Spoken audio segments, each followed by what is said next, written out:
Buenas tardes, vamos a dar inicio al último tema del curso, que es simulación de escenarios de accidentes. Bueno, ya vimos cuáles son las características de las sustancias, cómo se pueden identificar, qué escenarios se pueden presentar.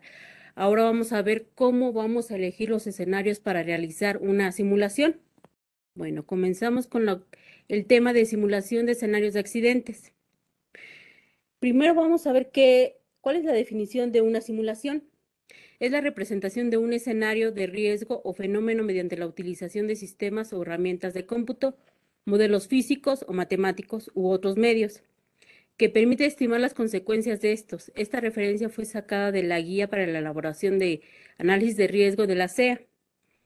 Bueno, la simulación entonces es la representación de un escenario. ¿Y qué es un escenario de riesgo? Es la determinación de un evento hipotético derivado de la aplicación de la metodología de identificación de peligros y evaluación de riesgos, en el cual se considera la probabilidad de ocurrencia y severidad de las consecuencias y posteriormente se determinan las zonas potencialmente afectadas mediante la aplicación de modelos matemáticos para la simulación de consecuencias. Y también es una definición obtenida de la Guía para la elaboración de riesgos, de análisis de riesgos de la CEA. Sí, como nos indica aquí, para determinar qué escenarios debo de realizar, ya sea si voy a hacer un estudio de riesgo para presentar ante la Semarnat o un estudio de riesgo para hidrocarburos que tengo que presentar a la CEA, o si voy a realizar un atlas de riesgos a nivel municipal o estatal, empleando la guía de contenido mínimo. Es importante la identificación de los peligros. Esto se realiza, tiene que ser para cada instalación y a su vez para cada sustancia, ¿sí? Se debe de llevar a cabo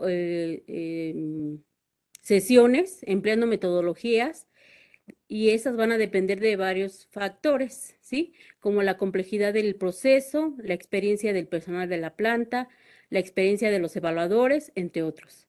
Las técnicas más utilizadas para la identificación de peligros son las siguientes.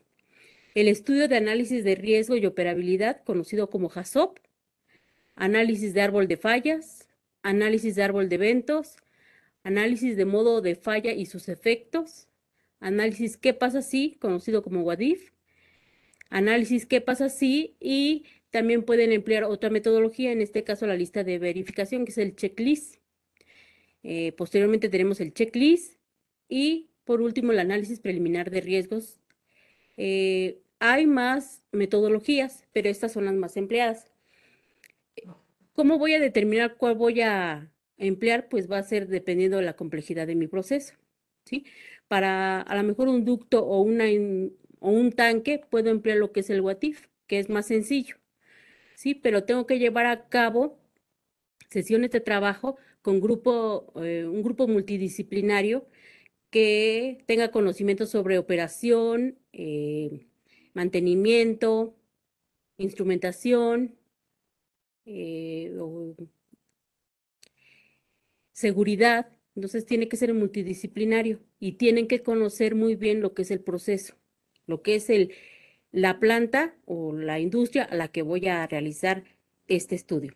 Entonces, una vez que llevo a cabo estas sesiones empleando una metodología, de acuerdo a las necesidades que yo tenga, voy a determinar cuáles son los escenarios que debo de simular.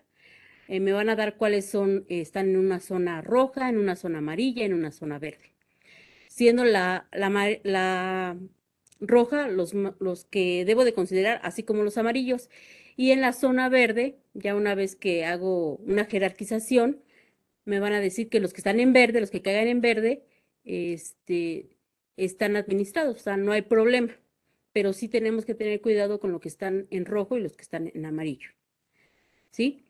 ¿Y esto qué nos lleva? Al realizar las simulaciones, pues puedo determinar qué consecuencias puedo tener hacia el ambiente, a la población, e inclusive también a las estructuras. Entonces, la definición de consecuencia es el resultado real o potencial de un evento no deseado. medido por sus efectos en las personas, en el ambiente, en la producción o instalaciones, así como la reputación de su imagen. Un análisis de consecuencia es un estudio y predicción cualitativa de los efectos que pueden causar eventos o accidentes que involucran fugas de tóxicos, incendios o explosiones, entre otros. Y las afectaciones que en caso de que presente un accidente, pues principalmente va a ser para la población, provocando muerte, lesión, invalidez, intoxicación o enfermedad, ya sea a corto, mediano o largo plazo. Al ambiente vamos a ver que se puede presentar contaminación en suelo, aire, agua superficial o subterránea, en construcciones, ocasionando daño a equipos, instrumentos, instalaciones industriales, casas, comercios. Aquí también entrarían hospitales, iglesias, ¿sí? Y asimismo la economía. Debido a la suspensión de actividades productivas, va a haber pérdida de empleos, gasto de reconstrucción de viviendas y servicios públicos, así como gastos para el auxilio de la población afectada. Dependiendo para qué voy a realizar las simulaciones, como les comentaba, para los 3 casos que les comenté, que es ante la Semarnat, ante la SEA o la guía de contenido mínimo, se determinan 2 zonas, que es la zona de riesgo, que es el área donde en caso de presentarse un evento, ya vimos que puede ser fuga, derrame, incendio o explosión, con sustancias químicas peligrosas, las concentraciones, radiación térmica y ondas de sobrepresión que se alcancen, pueden producir efectos serios a la salud, a los bienes o al ambiente, o pueden impedir a las personas llevar a cabo acciones de escape, por lo que en esta área es una restricción total donde no se debe de permitir ningún tipo de actividad, ¿sí? Incluyendo asentamientos humanos, agricultura, con excepción de actividades de forestación, que vemos que la verdad es que no se cumple esta zona, ¿no? Hay ya casas muy cercanas a las plantas, inclusive a las plantas de Pemex, y también la zona de amortiguamiento, que es el área donde se presenta un evento y las concentraciones, radiación térmica y ondas de sobrepresión que se alcancen no necesariamente pueden producir un efecto serio a la salud, a la población, a los bienes o al ambiente, o que impidan a las personas llevar a cabo acciones de escape, por lo que en esta zona se puede permitir determinadas actividades productivas que sean compatibles, con la finalidad de salvaguardar a la población y al ambiente, restringiendo el incremento de la población asentada. Aquí están los parámetros. Como les comenté, en el caso de presentar un estudio de modalidad de análisis de riesgo ante la Semarnat, si se realiza un atlas de riesgos, ya sea a nivel municipal o estatal, que es empleando la guía de contenido mínimo elaborada por el SENAPRED, o bien la guía para el análisis de riesgo de hidrocarburos que se presenta a la SEA. Y como vemos, se tienen que determinar estas zonas y los parámetros vemos que son iguales para el caso de incendio y explosión. Y para toxicidad son iguales ante la Semarnat y para la SEA. Los programas que se pueden emplear para la simulación de estos accidentes, pues hay varios. Por mencionar algunos está el FAST, el SCRI, que es mexicano, que es la simulación de contaminación y riesgos en industrias, el ALOHA, localización de áreas de atmósferas peligrosas, el TRACE, análisis de emisiones tóxicas químicas, el T-SCRIM, modelo para evaluar las concentraciones de contaminantes tóxicos en el aire, el de GADIS, dispersión de gases densos, EGADAS y dispersión de gases pesados a partir de fuentes de área. Cuando realicemos una simulación, ya tenemos nuestro escenario, debemos de revisar cuál sería el programa que puedo emplear. Por decir aquí, vemos que en el caso del TRACE es análisis de emisión de emisiones tóxicas químicas. Entonces, no lo puedo utilizar para realizar algún escenario de incendio o explosión, ¿sí? Entonces, debo de ver cuáles son las características de los programas y cuál me sirve para simular lo que yo quiero, ¿sí? Los escenarios que yo quiero. La simulación se puede realizar tanto en industrias, que son tanques de almacenamiento, equipos de proceso, se pueden también emplear para el transporte por carretera, en autotanques, en carrotanques y también en ducto o tuberías. Podemos emplear estos programas para determinar áreas de afectación para estos casos. Ya vimos que los escenarios que se pueden presentar, pues es una fuga, derrame, incendio y explosión. Para emplear los programas de simulación, pues es necesario contar con cierta información, ¿sí? Entre ellas, condiciones meteorológicas del lugar donde se está llevando a cabo el accidente, propiedades físico-químicas de la sustancia involucrada, que la mayoría de los programas pues, ya traen cargada la información, a excepción de algunas mezclas o algunos otros compuestos. Concentraciones y niveles de interés, vimos ahorita en la tabla, y las características del recipiente que contiene la sustancia, entre otras. Entonces vamos a ver unos puntos que son importantes y que independientemente del programa que yo vaya a emplear, necesito tener esa información. ¿Sí? Empezando por la ubicación geográfica, ¿sí? Debemos de ubicar en dónde está la planta donde se va a llevar a cabo el accidente o se llevó a cabo el accidente, ¿sí? Voy a tener las coordenadas, que esto me va a servir tanto para hacer una capa, un shape, y poderla subir para ver para realizar un análisis y ver qué afectación podría tener la población, ¿sí? Posteriormente tengo que ver cuál es la sustancia que se va a liberar. Aquí, por citar algún ejemplo, tenemos pues el propano, cloro, gasolina, amoníaco, hexano.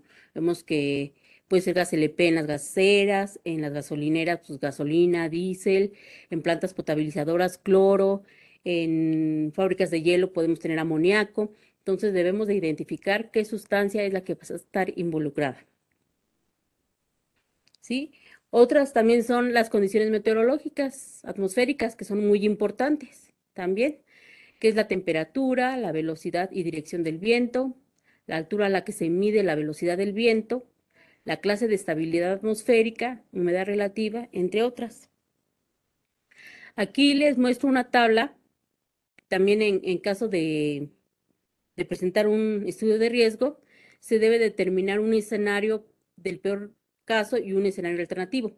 El escenario de peor caso va a ser en el cual se me libere la mayor cantidad que tenga almacenada, ¿sí? Y en el caso alternativo es los escenarios que son más probables que se presenten, que puede ser una fuga en brida, en tubería, en algún accesorio o en la válvula. Esos serían los escenarios alternativos.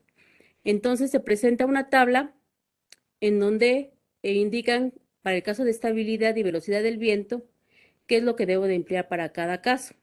¿Sí? Por decir, para el escenario, para el peor caso, me indica que debo de utilizar una estabilidad F y una velocidad del viento 1.5. ¿Sí? Para el caso del escenario alternativo, me dice que es una estabilidad D y una velocidad del viento de 3 metros por segundo. También nos dice que si contamos con los datos, los podemos emplear. En caso de que no contemos con esta información, entonces podemos considerar lo que nos está diciendo aquí, la estabilidad y la velocidad del viento. Pero de preferencia, hay varias páginas en internet, con agua y en otras páginas, donde podemos ver estos datos y pues sería información más precisa. También nos dice en caso de temperatura ambiental, ambiente y humedad. También, sí, para el peor caso son 25 grados y 50% de humedad, y así mismo para el caso alternativo. Y nos dice, en caso de contar con los datos, pues qué datos debemos de considerar. Al realizar la simulación también debemos saber si es un área urbana, que implica muchos obstáculos en el área inmediata, incluidas construcciones y árboles, o bien un área rural, donde no hay construcciones en el área inmediata y el terreno generalmente es plano y con pocos árboles. Esto porque es importante porque nos va a decir cómo se va a comportar la nube, ¿sí? Qué tanto se va a dispersar o qué tanto se va a diluir. Aquí tenemos un ejemplo. Por decir, hay veces causa confusión, es decir, la dirección del viento es, por decir, aquí tenemos el ejemplo, nos dice que es noreste, Entonces decimos la dirección del viento es noreste. Entonces tenemos aquí un ejemplo y nos dice que la flecha gruesa representa la dirección hacia donde sopla el viento. Sí, el viento está soplando hacia el suroeste, pero la dirección del viento es la dirección desde la que sopla el viento. O sea, el viento, la dirección desde la que sopla el viento es el noroeste y va hacia el suroeste. Así es como se lee, ¿sí? Es muy importante la estabilidad, es la que nos va a definir cómo se va a dispersar nuestra nube. Y el cómo se disperse o la forma que adopte va a depender de la densidad. La densidad puede ser gases densos, gases ligeros o gases neutros, ¿sí? Entonces, esto nos va a determinar eh, cuáles son las variables que determinan una estabilidad. Pues, principalmente va a ser la velocidad del viento, la radiación térmica solar y la nubosidad. Esto es lo que nos va a decir cómo se va a comportar nuestra nube. Existen categorías que son con letras que va de la A a la F, siendo la A muy inestable, la B inestable, la C ligeramente inestable, la D neutral, la E ligeramente estable y la F muy estable. ¿Sí? Entonces, si recordamos, para el peor caso decíamos que se empleara una estabilidad F. ¿Esto por qué? Porque la nube es muy estable y va a tener poca dispersión. Y entonces es más probable que yo alcance las concentraciones para que se presente un accidente, ¿sí? A comparación de las que son muy inestables, que tienen más movimiento y se van a dispersar y probablemente no se alcancen las concentraciones para que se lleve a cabo un incendio o una explosión, ¿sí? Aquí tenemos la forma que pueden adoptar las plumas una vez que se lleva a cabo la liberación. Puede ser pluma en espiral, forma de cono, abanico, de flotación o fumigación. Otro punto muy importante también es la fuente, ¿sí? Que puede ser pues ya vimos que es de un autotanque, un carro tanque, una tubería o un tanque de almacenamiento o tanque de proceso. Es importante contar con la capacidad del tanque, el diámetro y la longitud del tanque, la cantidad de masa almacenada, velocidad de emisión, tamaño del orificio de fuga y altura a la que está localizada este diámetro de fuga, ¿sí? Aquí, por citar un ejemplo, tenemos las dimensiones del tanque. Aquí este es un tanque de gas LP. Aquí vemos que esto sería la longitud y aquí sería mi diámetro. Para el caso de tuberías, pues también es importante contar con la longitud del ducto, la presión, la temperatura y el diámetro de orificio. Por decir, aquí vemos que el diámetro de orificio pues, es de 12 pulgadas. ¿Sí? Para el peor caso, la altura del orificio es al nivel de suelo, que nos va a garantizar que se va a escapar prácticamente toda la sustancia. Y en el caso alternativo, sí hay que determinar la altura a la que está nuestro orificio de fuga, ¿sí? Aquí tenemos un ejemplo, es un tanque de cloro. Vemos que aquí hay unas válvulas, también hay unas tuberías. Entonces, si yo aquí, por ejemplo, determino que es en una válvula donde se va a originar la fuga, pues sería prácticamente la mitad. Entonces, la altura a la que va a estar mi orificio de fuga, pues es a la mitad, que es a 0,38 metros. Este es un ejemplo. Ahora tenemos que contar con la temperatura a la que está la sustancia. En caso de que no contemos, también podemos ver aquí en esta tabla, nos va a dar las recomendaciones para ver cuáles son las que debemos emplear, ¿sí? ¿Cuáles son los criterios para asignar el diámetro de fuga? Pues no hay algo así escrito, pero hay diferentes referencias, ¿sí? En donde nos dice que podemos emplear el 20% en caso alternativo, el 100% de una tubería en caso, en el peor caso, ¿sí? Pueden consultar esas referencias. Es importante, si no irnos a los accidentes y ver dónde se han presentado y de qué tamaño han sido los orificios, para que nuestros resultados sean pues, más precisos. Aquí también hay otra referencia que es de Pemex, ¿sí? en donde podemos ver que dependiendo del diámetro de la tubería, cuál es el diámetro de orificio que debo de utilizar. Y nos dice que si es en el cuerpo del recipiente, será aquel que sea determinado por el grupo multidisciplinario de análisis y evaluación de riesgos, que es lo que comentábamos, ¿sí? Al realizar las sesiones, empleando metodologías, salen todos estos datos. Otra es en el AICHE, ¿sí? Que nos dice que puede ser de 0.25 para 60 minutos de fuga, de 1 pulgada para 30 minutos de fuga o 4 para a 20 minutos de fuga. Es importante que tomemos de referencia estos datos para que podamos asemejarnos más a la realidad, ¿sí? Por decir aquí, también lo que es importante es cuánto tiempo va a durar mi fuga. No puedo decir que, 5 minutos, no, tiene que ser con base en algo, ¿sí? Por decir, si yo tengo una detección de fuga con sistema automático de bloqueo, pues mi fuga sí puede durar 2 minutos. ¿Por qué? Eh, ¿Cómo se maneja este tiempo? Pues serían 30 segundos para que el gas llegue al detector, otros 30 eh, para la señal de cierre del detector llegue a la válvula de cierre y 1 minuto para cerrar las válvulas. Ahora, si son 30 minutos es porque tengo un sistema de bloqueo operado manualmente, con detección de automática de fuga. Entonces, si yo tengo un escenario y lo que tengo es un sistema de bloqueo operado manualmente, pues no puedo decir que dura 2 minutos, ¿sí? Entonces también tengo que considerar esto, los tiempos, para saber cuánto se va a fugar, ¿sí? Esto es importante porque al final, con el tiempo y el diámetro de orificio, voy a determinar cuánto es lo que se va a liberar. ¿Sí? Vemos los parámetros que se deben emplear, ya vimos para el caso de la zona de riesgo, zona de amortiguamiento, las concentraciones para una nube tóxica, la radiación térmica en caso de un incendio y en caso de una explosión, la sobrepresión que se debe de emplear. La presentación se les va a proporcionar, me estoy yendo un poco rápido. Y también existen tablas en las cuales, dependiendo de lo que yo quiera, puedo determinar, pues yo quiero determinar eh, que daño a equipo de proceso, entonces voy a emplear 37.5 kilowatts por metro cuadrado. Y aquí lo que está sombreado es lo que te marca el estudio de riesgo, ¿sí? Que es a 5 y a 1.4 kilowatts por metro cuadrado. Igual aquí tenemos para el caso de sobrepresión, para el caso de amortiguamiento es de 0.5 y para el caso de riesgo es un psi. Aquí vamos a ver un ejemplo rápido, ¿sí? Vemos que es una fuga en un tanque de benceno, el tanque es vertical, con capacidad de 20,000 litros.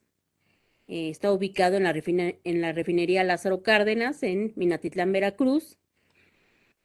Con esto yo ya vi que es en Minatitlán, entonces chequé todos estos datos en condiciones atmosféricas y ya obtuve que la velocidad del viento es de 6.9, la dirección del viento es sur, la cobertura de nubes es parcialmente nublado, la temperatura máxima ambiente es de 27, no hay inversión y la humedad es de 80%.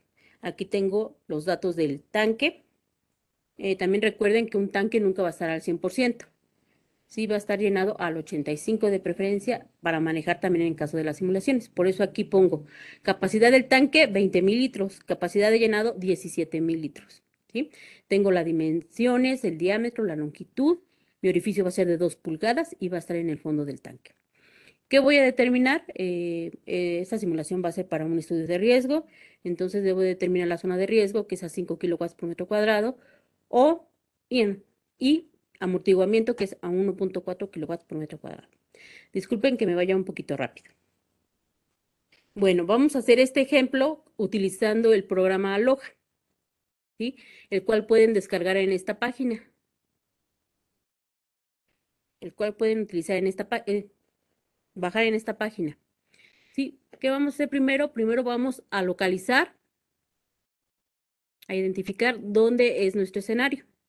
Entonces, si no está dado de alta, tenemos que dar de alta en el cual nos va a pedir la altitud, las coordenadas de esta localidad. En este caso es el municipio de Minatitlán. Entonces, yo ya lo cargué, me voy a datos del sitio, localización, voy a buscar Minatitlán, Veracruz, México, y lo voy a seleccionar. Y vemos que van apareciendo aquí los datos que yo voy metiendo. Posteriormente me voy a introducir los datos del químico, selecciono químico y voy a ver si está la sustancia que yo quiero, que es el benceno, lo busco, selecciono y va apareciendo ya también que ya seleccioné la sustancia. Posteriormente me voy a ir a los datos atmosféricos. ¿Sí? Hay que introducir estos datos y entre los datos atmosféricos tenemos la velocidad del viento que puede ser en partes por millón o metros por segundo. Entonces nos vamos a metros por segundo. Es importante también ver en qué unidades están. Es 6.9. La dirección del viento es noroeste. ¿Sí?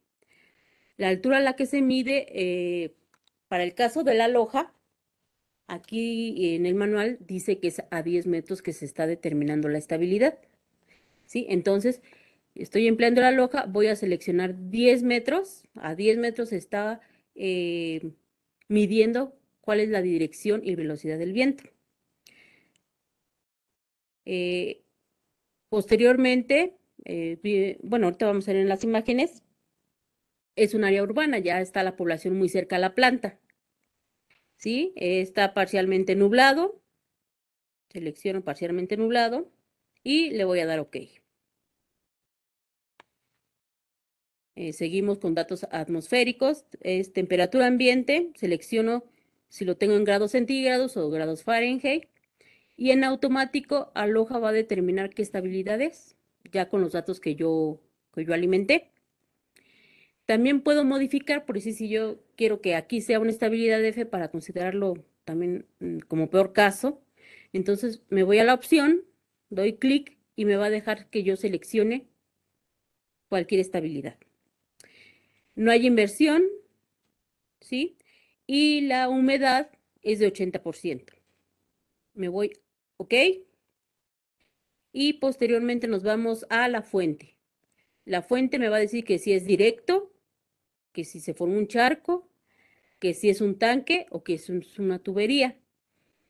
También cabe mencionar que la loja solamente simula gas en tubería, líquidos no, ¿sí? Entonces, en este caso es un tanque, selecciono tanque, ¿sí? Y me va a desglosar esto, que dice que seleccionemos el tipo de orientación del tanque, ¿no? Vimos que es un tanque vertical. Tenemos ya los datos de diámetro, 2.5. También me voy a fijar en las unidades, yo lo tengo en metros.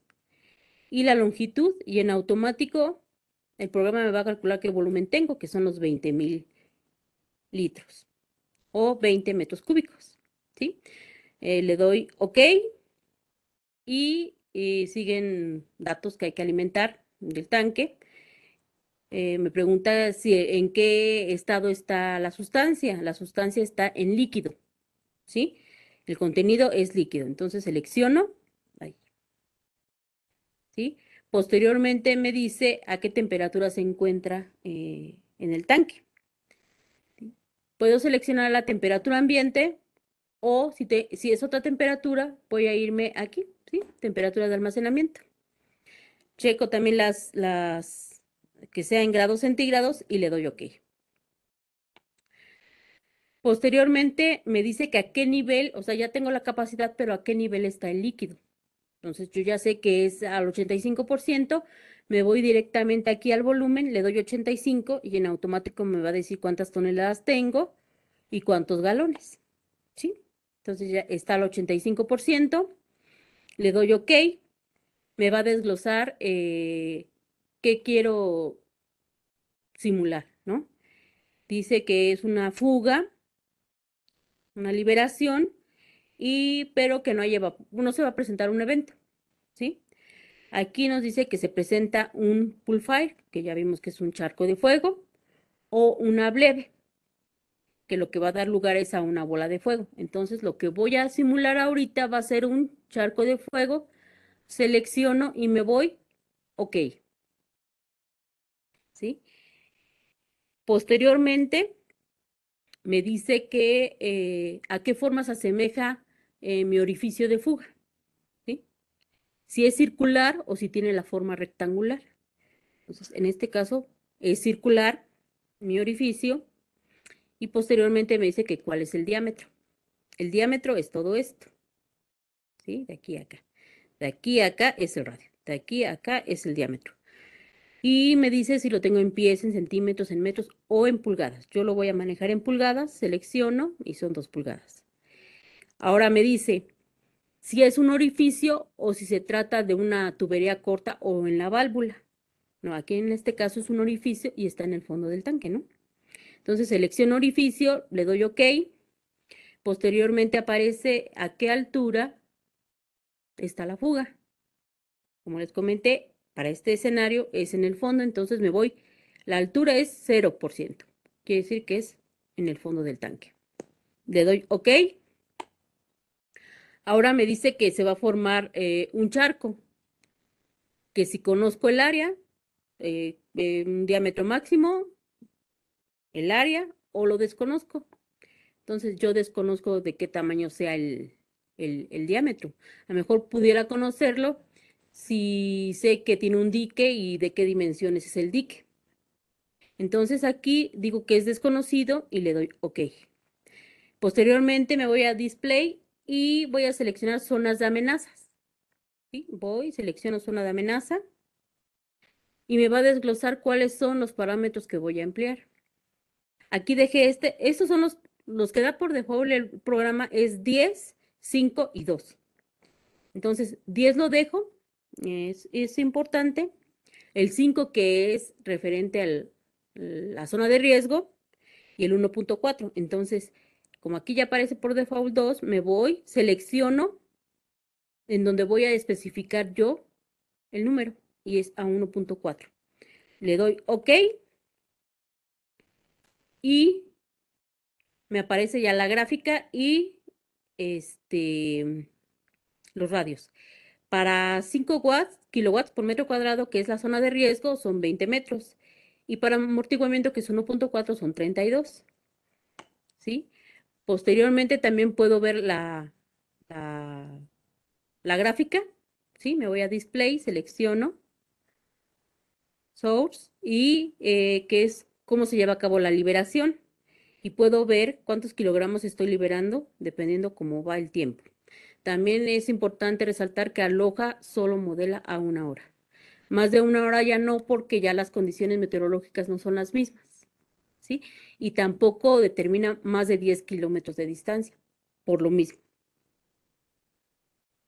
Bueno, ahora, si yo quiero exportar mi simulación, me voy a exportar zonas de amenaza y me va a aparecer que en qué formato lo quiero. Voy a decir que lo quiero en un formato KML, el cual puedo proyectar tanto en el Atlas como en el Google Earth, ¿sí? Y me va a decir, me va a pedir cuáles son la longitud y la latitud del punto donde se llevó a cabo el evento. Entonces yo ya puse aquí y le voy a dar OK. Y me va a decir que dónde quiero guardar este archivo. Entonces ya voy, me voy a escritorio y lo guardo. Una vez que lo guardo, lo puedo proyectar ya al Atlas. Entonces, para entrar al Atlas, la página es atlasnacionalderiesgos.gov.mx. ¿Sí? Para llevar a cabo las instrucciones, puedo ir siguiendo la flechita. Si ya lo conozco, ya lo he manejado, pues me doy salir o cerrar. Y me va a aparecer esta pantalla. Capas, estados, municipios, análisis y cargar información.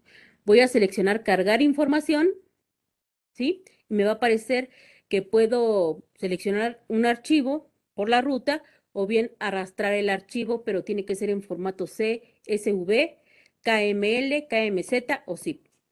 Entonces, ¿qué hago? Arrastro mi archivo, aquí está, Charco de Fuego de Minatitlán, y vemos que las áreas de afectación pues no salen del límite de batería de la empresa, aquí de Pemex, ¿sí? Son muy pequeños.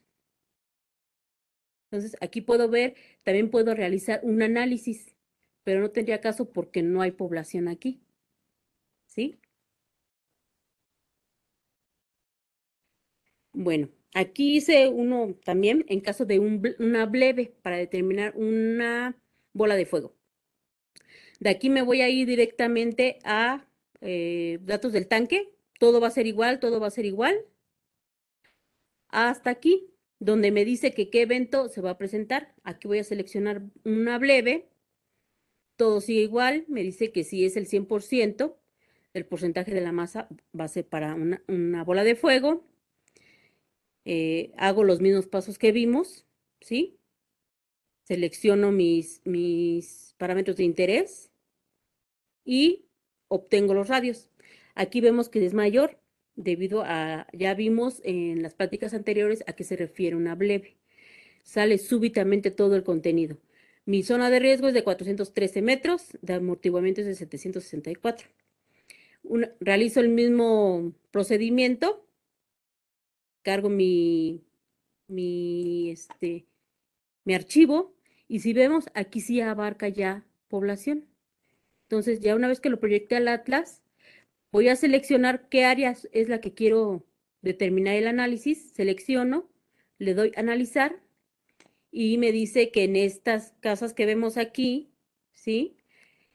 Pues hay 8,466 personas.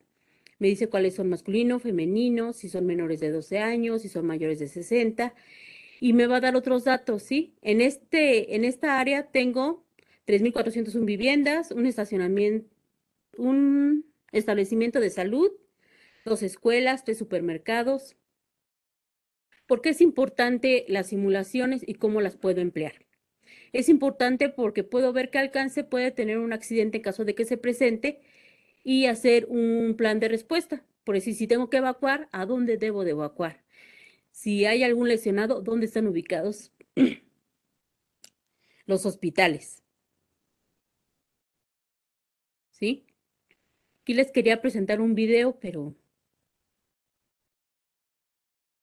ya no hay tiempo. Bueno, pues ya para concluir, ¿qué importancia tienen las simulaciones? Los modelos de simulación permiten desarrollar escenarios probables de accidentes, los cuales pueden emplearse durante la prevención, preparación y en la planeación de una respuesta, lo que les comentaba. Para la simulación de escenarios de accidentes es necesario establecer de manera precisa el escenario, es decir, las condiciones en las que se presenta el accidente propuesto. ¿Qué pasa? Yo puedo tener el mejor programa, pero si la información que alimento no es precisa, pues de nada sirve, ¿no? Y no va a tener eh, pues los resultados que yo quiero y para lo que yo lo quiero, por decir, para hacer una planeación de respuesta. Entonces, los datos que obtenga, pues no me van a servir. Entonces, es preciso que se cuente con la información, ver dependiendo del programa que voy a emplear, qué información es la que me está pidiendo y pues tener toda esa información para correrla y no nada más improvisar, ¿no? Y para emplear los programas de cómputo en la simulación de accidentes es indispensable conocer adecuadamente las posibilidades y limitaciones de dichos programas, como comentaba, ¿sí? A la hora de seleccionar el programa, pues tengo que ver qué es lo que voy a simular, una fuga tóxica, un incendio, una explosión, y verificar cuáles son las variables que me está pidiendo. Eh, bueno, pues con esto concluimos el curso. Gracias por su atención.